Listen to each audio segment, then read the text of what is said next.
This is day 31 of sharing with you dinners we eat as a frugal homeschooling family of 5 living off one income in the UK.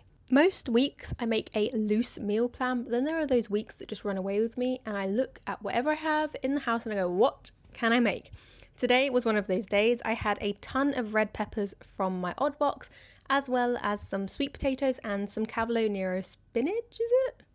Cavolo Nero. I don't actually know if it's spinach.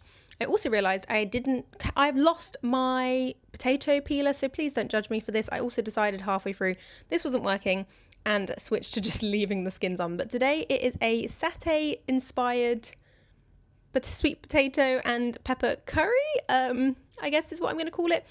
I called it a peanut butter curry so that the kids would eat it, and they did, and they loved it.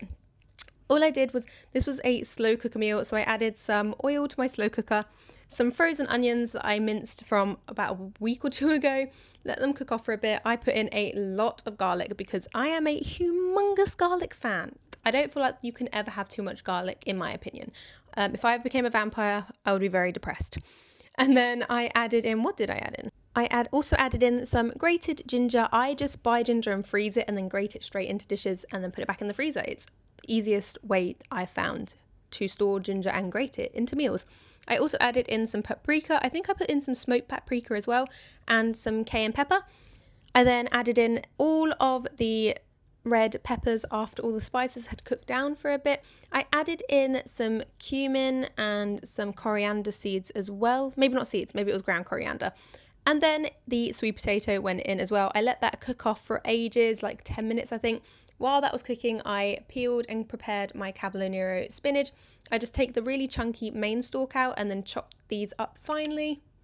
And then once they're all diced up, I also add them to the pot, followed by the a tin of chopped tomatoes, and a tin of coconut milk. And then a really big tablespoon of smooth peanut butter. And I let that to cook in the slow cooker, I think on high for about 6 hours. And when I came back to it, it was so smooth and soft. The sweet potatoes were the perfect consistency. And we had this served on some rice. And honestly, the kids really seemed to enjoy it. Oh, I did also add some tomato puree and some stock, which you saw me do then. And yeah, this was really, really good. I was surprised. It was kind of one of those meals where I literally just threw things in and hoped that it worked out. And it did. The kids loved it. And the Cavolo Nero was a win, apparently. I hope this series is helping you out, and please follow along if you're enjoying it. Bye friends, have a good night.